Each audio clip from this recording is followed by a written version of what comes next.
Глава 1. Угроза снежного воркула. Однажды солнечным и мягким морозным зимним днем Квирк и его друзья, Белка Спраут и Колибри Фисс, играли в снегу.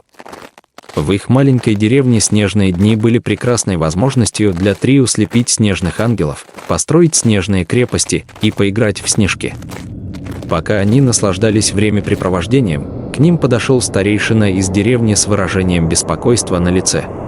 «Мои дорогие, вам нужно поторопиться. Назревают неприятности», — сказал старик, тяжело дыша. «Давайте за мной».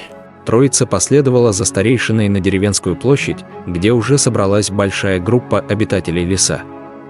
В центре площади стояло зловещее, возвышающееся и покрытое инеем существо, отбрасывающее леденящую тень на горожан. Это был вожак снежных воркул. «Я снежный воркул!» — проревело существо. «Я легендарный защитник Ледяной горы.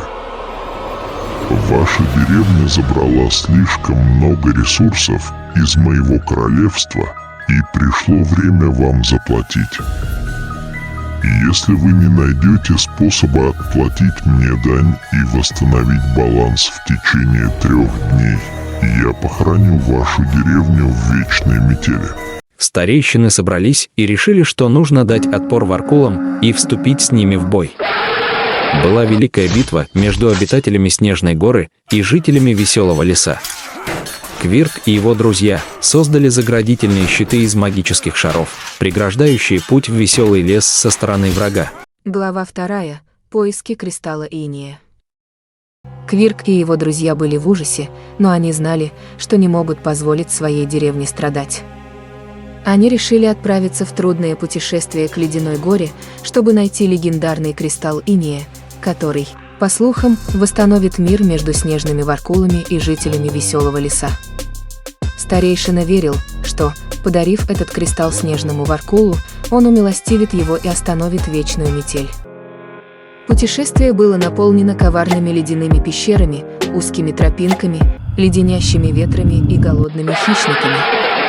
Квирк использовал всю свою храбрость и сообразительность, Спраут полагалась на свою ловкость, а Фисс использовала свою способность летать для преодоления различных препятствий. Глава 3. Хранитель кристалла. Достигнув вершины Ледяной горы, они обнаружили пещеру, которую охранял гигантский белый медведь по имени Фростбит. Несмотря на свой устрашающий вид, он был мудрым и терпеливым, сетуя на истощение баланса между жизнью на горе и действиями тех, кто живет внизу. Поняв искренность намерений трио, гигантский белый медведь рассказал им, как заполучить кристалл иния. Для этого Фростбит решил проверить способности Квирка и его друзей с помощью серии испытаний. Так они перемещались по ледяным лабиринтам, решали сложные головоломки и столкнулись со своими глубочайшими страхами. После успешного завершения этих испытаний Фростбит привел их к кристаллу иния. Вручал кристалл великий маг Адлер. Глава 4. Восстановление баланса. С кристаллом иния в руках троица вернулась в свою деревню, когда последний день подходил к концу. Они подошли к внушительному снежному воркулу, подняли кристалл высоко над головой и пообещали прекратить брать с Ледяной горы больше ресурсов, чем необходимо, а также работать над достижением гармонии между жителями деревни и жителями горы. Снежный воркул, тронутый решимостью юных героев и проявленным ими уважением, принял их предложение. Из злого страшного существа он превратился в доброго мужественного великана. Взмахом ледяных рук он отогнал угрозу вечной метели и полетел обратно в свой горный дом. Квирк, Спраут, Фисс и вся деревня отпраздновали свою победу и заключили договор, что они будут относиться к Ледяной горе и ее жителям с уважением и заботой, урок, который они передадут будущим поколениям. Заключение. С того дня деревня жила в гармонии с горными созданиями, а легенды о Квирке, Спрау и Физзе стали рассказом о силе, единстве и важности жизни в равновесии с природой.